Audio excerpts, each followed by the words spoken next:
बड़ी खबर आपको बता दें, प्रधानमंत्री नरेंद्र मोदी का आज बिहार दौरा भी है। पिछले कुछ समय में बिहार दौरा प्रधानमंत्री नरेंद्र मोदी का हुआ था। आज फिर से प्रधानमंत्री नरेंद्र मोदी अपने बिहार दौरे पर रहेंगे और इस बिहार दौरे के दौरान प्रधानमंत्री नरेंद्र मोदी राष्ट्रीय मखाना बोर्ड का शुभारंभ करेंगे। कोलकाता के बाद प्रधानमंत्री बिहार जाएंगे और बिहार दौरे के दौरान उनके कई और कार्यक्रम भी होने हैं। तो प्रधानमंत्री मोदी का बिहार दौरा आज है। कोलकाता के बाद बिहार के लिए प्रधानमंत्री नरेंद्र मोदी रवाना होंगे, जिसके बाद वहां जाकर प्रधानमंत्री राष्ट्रीय मखाना बोर्ड का शुभारंभ करने वाले हैं। राष्ट्रीय मखाना बोर्ड बनने से मखाना उत्पादन को बढ़ावा मिलने के आसार भी हैं और मखाना निर्यात और ब्रांड विकास को सुगम बनाने की भी कोशिश की जाएगी। तो प्रधानमंत्री नरेंद्र मोदी का बिहार दौरा आज है और अपने इस बिहार दौरे के दौरान प्रधानमंत्री वहां पर जाकर के मखाना बोर्ड का शुभारंभ करेंगे।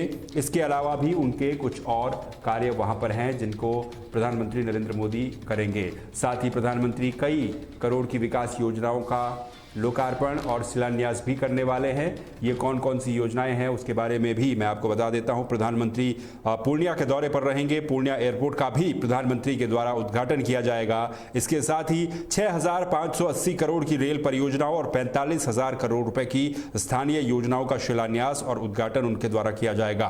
पीएम मोदी जोगबनी पटना वंदे भारत एक्सप्रेस को भी हरी झंडी दिखाएंगे। इसके अलावा गुलाब बाग में विशाल जनसभा को भी संबोधित करेंगे। अनुमान है कि जनसभा में करीब 5 लाख लोगों के लिए व्यवस्था की जा रही है। बिहार विधानसभा चुनाव से पहले प्रधानमंत्री का दौरा काफी महत्वपूर्ण है। बिहार विधानसभा चुनाव से पहले आज प्रधानमंत्री पूर्णिया के दौरे पर हैं। इस दौरान वो पूर्णिया एयरपोर्ट का उद्घाटन करेंगे। साथ ही 6,580 करोड़ रुपए की महत्वपूर्ण रेल परियोजनाओं का भी उद्घाटन उनके द्वारा किया जाएगा। साथ ही आपको ये भी जानकारी दे दें, प्रधानमंत्री नरेंद्र मोदी की सभा में शामिल होने के लिए जीविका दीदियों को गाड़ी नहीं मिलने के कारण परेशानियों का सामना करना पड़ा। ये जानकारियां भी बिहार से सामने आई। इसके अलावा इस दौरे को लेकर के तमाम तरह की तैयारियां बीजेपी के द्वारा की गई हैं। साथ ही क्योंकि अब बिहार में विधानसभा के चुनाव हैं, तो ये विधानसभा चुनाव के मद्देनजर भी ये दौरा काफी महत्वपूर्ण है। कुछ समय पहले ही प्रधानमंत्री ने एक दौरा वहां किया था, बिहार में किया था, और अब एक और दौरा प्रधानमंत्री का ये वहां पर होने वाला है। तेजस्वी यादव ने भी बिहार में प्रधानमंत्री के इस दौरे को लेकर के सवाल उठाए हैं। तेजस्वी यादव का कहना है कि क्या बिहार में आने वाले समय में चुनाव होने हैं, विधानसभा के चुनाव होने हैं, तो क्या सिर्फ प्रधानमंत्री बिहार में वोट मांगने के लिए यहां पर आ रहे हैं? क्योंकि यह दौरा क्षेत्र जो विकास कार्य वहां पर होने हैं उसके लोकार्पण के लिए भी काफी महत्वपूर्ण यह दौरा है। और हम देख रहे हैं कि बिहार में जिस तरीके से पिछले कुछ दिनों में विपक्ष ने वोट चोरी को लेकर के कई तरह के आरोप सरकार के ऊपर, प्रधानमंत्री के ऊपर लगाए थे, उन्हीं आरोपों से जुड़ी हुई बातें राहुल गांधी भी कहते हुए नजर आए, तेजस्वी यादव भी कहते हुए नजर आए। बिहार में कांग्रेस ने और आरजेडी ने मिलकर के कई तरह की रैलियां निकाली, कई तरह के रोड शोज किए, जिसमें राहुल गांधी भी शामिल रहे। उसके बाद तेजस्वी यादव ने अपनी तरफ से एक अलग मोर्चा संभालते हुए बिहार में रैलियां की, रोड शो किए, कई तरह के आरोप प्रधानमंत्री नरेंद्र मोदी और बीजेपी के ऊपर लगाए, खासतौर पर एसआईआर को लेकर के और वोट चोरी को लेकर के कई तरह के आरोप लगाए गए। तो आज ये दौरा प्रधानमंत्री का, क्योंकि इस दौरे के दौरान प्रधानमंत्री कई करोड़ की जो विकास कार्य है उनका लोकार्पण शिलान्यास वहां पर करने वाले हैं। मखाना बोर्ड का भी मैं आपको बता चुका हूं किस तरीके से मखाना बोर्ड का प्रधानमंत्री वहां पर उद्घाटन करने वाले। तो ये तमाम चीजें हैं जो प्रधानमंत्री के इस दौरे से जुड़ी हुई है और ये दौरा काफी महत्वपूर्ण इसलिए भी माना जा रहा है कि असम में प्रधानमंत्री नरेंद्र मोदी पहले थे और असम के बाद वो कोलकाता पहुंचते हैं। कोलकाता में वो कार्यक्रमों में हिस्सा लेते हैं और कोलकाता के बाद प्रधानमंत्री का ये बिहार दौरा है।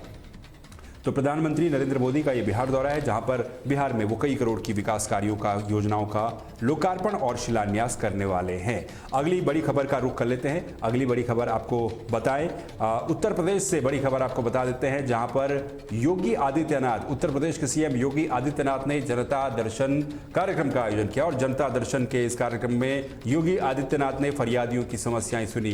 कई फरियादी वहां पर फरियाद लेकर के पहुंचे थे। तो सीएम योगी आदित्यनाथ का जनता दर्शन कार्यक्रम, जहां पर योगी आदित्यनाथ ने जनता दर्शन कार्यक्रम में कई लोगों की समस्याएं सुनी।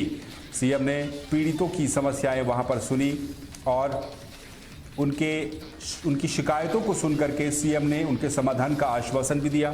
कुछ शिकायतें ऐसी रही जिनका मौके पर ही निस्तारण मुख्यमंत्री योगी आदित्यनाथ के द्वारा किया गया। इसके अलावा करीब इस जनता दर्शन कार्यक्रम में 50 ऐसी शिकायतें थी जिनको दर्ज किया गया और योगी आदित्यनाथ ने इन शिकायतों के निस्तारण के निर्देश दिए। इसमें रायबरेली से आए हुए एक पीड़ित की समस्या भी काफ़ी महत्वपूर्ण रही। ये व्यक्ति स्वास्थ्य सेवाओं के लिए परेशान था, जिसके बाद मुख्यमंत्री के आदेश पर उन्हें अस्पताल में भर्ती कर दिया गया।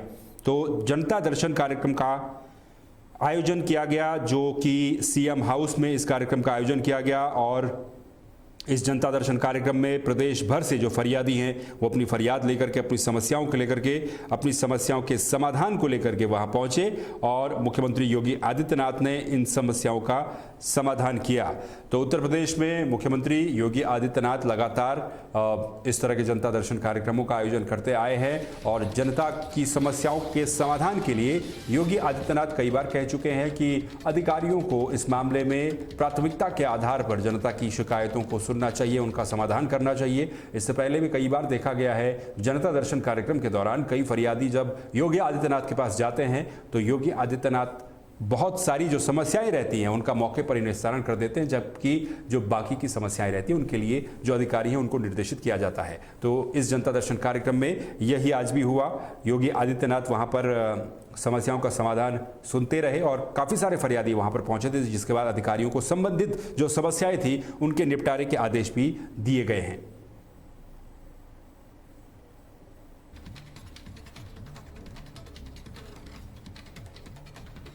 ग्वालियर से अगली बड़ी खबर आपको बता देते हैं, जहां पर ज्योतिरादित्य सिंधिया का दौरा होने वाला है। ग्वालियर का उनका दौरा है और इस दौरे के दौरान ज्योतिरादित्य सिंधिया कुछ कार्यक्रमों में शामिल होने वाले हैं। दौरे के आखिरी दिन एक बड़ी बैठक का भी आयोजन किया जाएगा। विकास कार्यों की समीक्षा बैठक में केंद्रीय मंत्री ज्योतिरादित्य सिंधिया पहुंचे हैं। बैठक में कलेक्टर सहित एडीएम, एसडीएम, प्रशासनिक अधिकारी मौजूद रहे। साथ ही बैठक के बाद एलिवेटेड रोड का भी निरीक्षण किया जाना है और केंद्रीय मंत्री ज्योतिरादित्य सिंधिया का क्योंकि 3 दिवसीय दौरा है, तस्वीरों में आप देख सकते हैं किस तरह से ज्योतिरादित्य सिंधिया इस कार्यक्रम में पहुंचे हैं। अपने इस दौरे के दौरान वो कुछ बैठकों में भी हिस्सा लेंगे और कार्यकर्ताओं से भी उन्होंने मुलाकात की है। इसके अलावा जो उनका 3 दिवसीय दौरा है इसमें हर दिन अलग अलग तरह के कार्यक्रम उनके होने हैं। समीक्षा बैठक विकास कार्यों को लेकर के ज्योतिरादित्य सिंधिया ने समीक्षा बैठक की है। इन तस्वीरों में भी देखा जा सकता है समीक्षा बैठक में जो तमाम ग्वालियर के आला अधिकारी हैं वो मौजूद रहे। कलेक्टर से लेकर के एडीएम और तमाम एसडीएम, प्रशासनिक अधिकारी सभी मौजूद थे और बैठक के बाद एलिवेटेड रोड का भी उद्घाटन उनके द्वारा किया जाएगा। तो ज्योतिरादित्य सिंधिया का ये दौरा है और इस दौरे के दौरान उन्होंने कई तरह की समस्याओं को सुना। इसके अलावा ज्योतिरादित्य सिंधिया एलिवेटेड रोड का भी वहां पर उद्घाटन करने वाले हैं। इस बैठक में ये भी तय किया गया कि आने वाले समय में किस तरीके से विकास परियोजनाएं संचालित ग्वालियर में की जा रही हैं। जो विकास परियोजनाएं इससे पहले संचालित हुई है उनकी क्या कुछ विस्तृत रिपोर्ट है, वो जानकारी भी ज्योतिरादित्य सिंधिया ने तमाम अधिकारियों से ली है। और इसके अलावा ये भी सख्त निर्देश दिए गए हैं कि जो लंबित पड़े हुए काम हैं उनको जल्द से जल्द पूरा कर लिया जाए।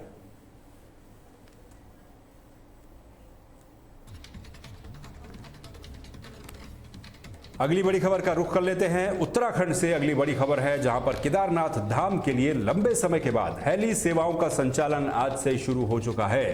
तो खराब मौसम होने पर अभी भी उड़ान की अनुमति नहीं मिलेगी, ये भी बताया गया है। 6 कंपनियों के 7 हेलीकॉप्टर उड़ान भरने के लिए सिरसी और गुप्तकाशी हेलीपैड पर पहुंचे हैं। उत्तराखंड से ये बड़ी खबर आपको बता रहे हैं, जहां पर केदारनाथ धाम के लिए 3 महीने के बाद आज फिर से हेली सेवा को हरी झंडी दे दी गई है।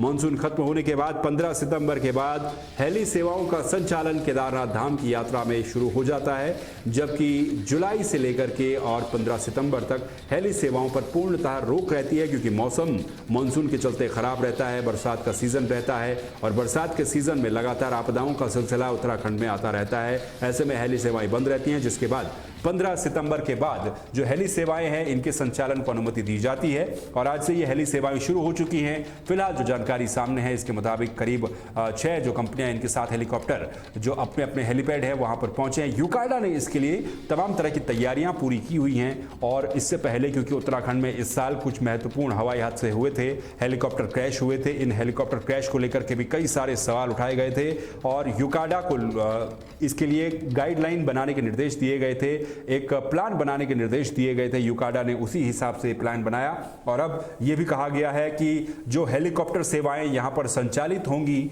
उसमें यदि मौसम खराब रहता है तो हेलीकॉप्टर के उड़ान को मंजूरी नहीं दी जाएगी। यानी कि स्ट्रिक्ट तरीके से हेली सेवाओं के संचालन की कोशिश की जा रही है और केदारनाथ धाम के लिए क्योंकि हेलीकॉप्टर की जो सेवाएं हैं वो काफी महत्वपूर्ण बन जाती है। विषम परिस्थितियों में बहुत सारे श्रद्धालु केदारनाथ धाम हेलीकॉप्टर से जाते हैं। ऐसे में हेलीकॉप्टर संचालन को आज एक बार फिर से हरी झंडी मिली है और आज से हेली सेवाएं शुरू हो चुकी हैं। लेकिन जो हेली सेवाएं शुरू हुई हैं इसके लिए टिकटों की बुकिंग कुछ समय पहले शुरू हो गई थी और जो हेलीकॉप्टर्स के टिकट थे वो बहुत जल्दी सोल्ड आउट हो चुके थे। तो ये बता सकता है कि किस तरीके से हेलीकॉप्टर संचालन केदारनाथ में होता है कि बहुत जल्द ही बहुत सारे जो टिकट हैं वो फुल हो चुके थे और आज से हेलीकॉप्टर का संचालन केदारनाथ में एक बार फिर से शुरू हो चुका है।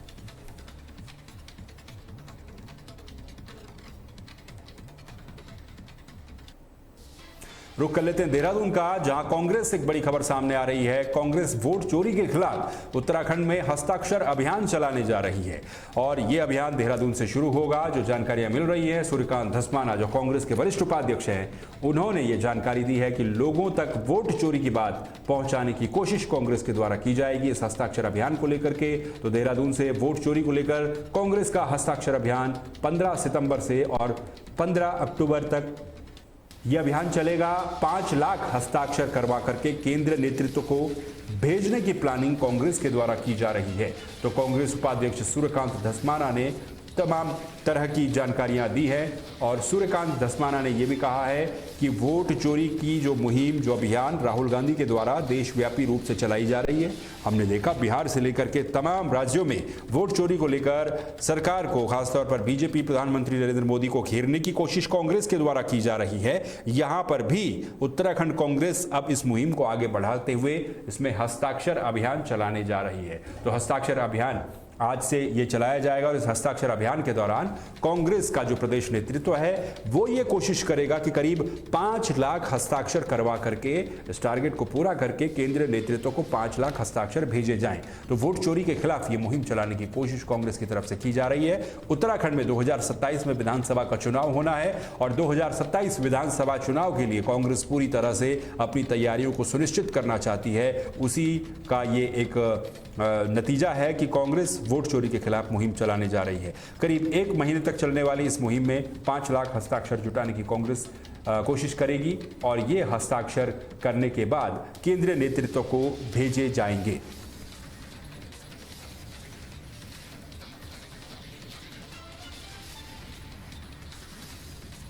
रायबरेली से अगली बड़ी खबर सामने आ रही है, जहां पर दिशा कमेटी की एक बैठक में जो हंगामा हुआ था इसका मामला अभी भी गरमाया हुआ है। राहुल गांधी ने दिशा कमेटी की बैठक ली थी जिसके बाद महिला ब्लॉक प्रमुख ने जिला प्रशासन पर गंभीर आरोप लगाए हैं। आपको जानकारी दे दें कि बैठक के दौरान प्रमुख की गाड़ी को पहले ही रोकने के आरोप ब्लॉक प्रमुख के द्वारा लगाए गए थे और ब्लॉक प्रमुख ने डीएम से इस पूरे मामले में शिकायत की है।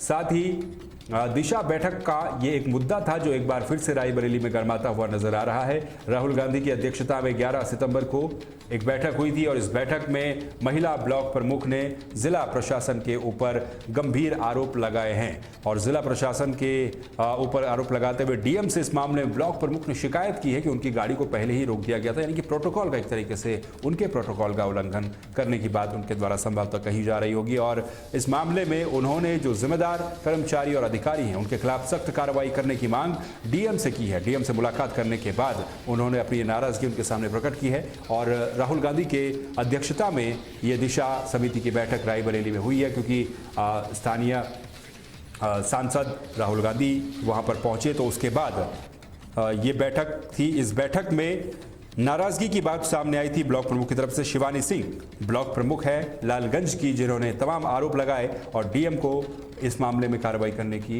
मांग की है।